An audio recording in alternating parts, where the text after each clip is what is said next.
Thank you very much. Good morning, ladies and gentlemen. How's everybody doing this morning? Good. I'm glad to hear that. We have a very interesting discussion planned for you today.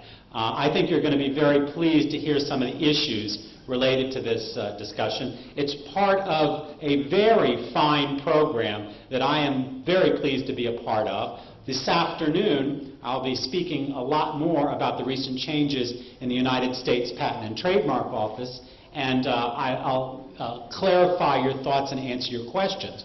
Right now, my task is to chair this committee with the theme of various IP issues and challenges for research organizations.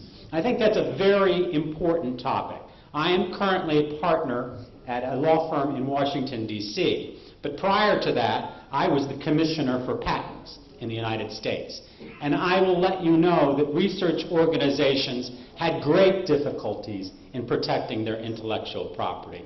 I am sure our great panel will be able to give you a lot of information on different aspects, but as to begin to lead the conversation, let me give you a few thoughts of my own from my previous perspective.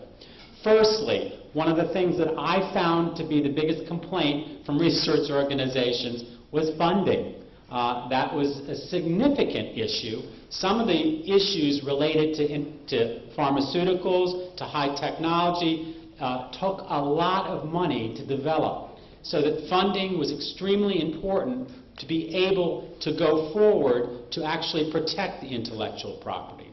And I would say what I consider to be the second most important issue for research organizations would be certainty in the system.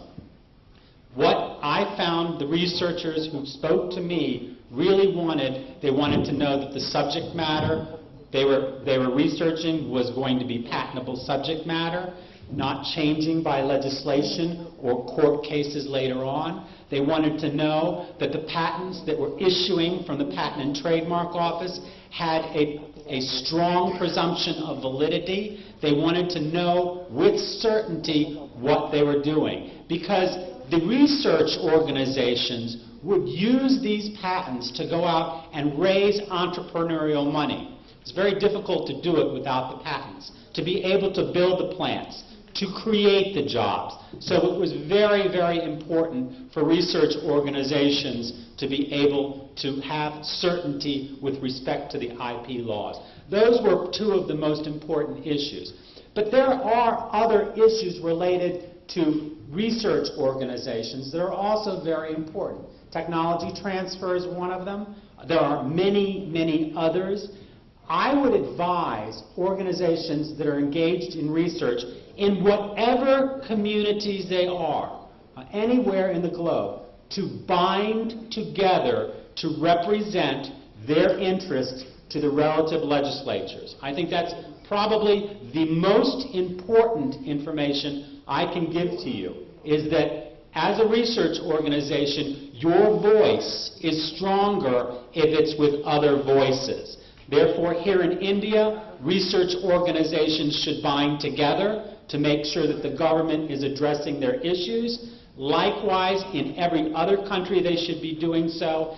And they also should be engaging in the world discussion at the World Intellectual Property Organization, which is the fora for making determinations of what the world should recognize as agreements in these areas. And with that, I would like to turn over the podium to my panel, and I'm more than willing to interject anytime. Naman, it's great to see you here again today, and thank you for inviting me. Another phenomenal, phenomenal conference. Thank you.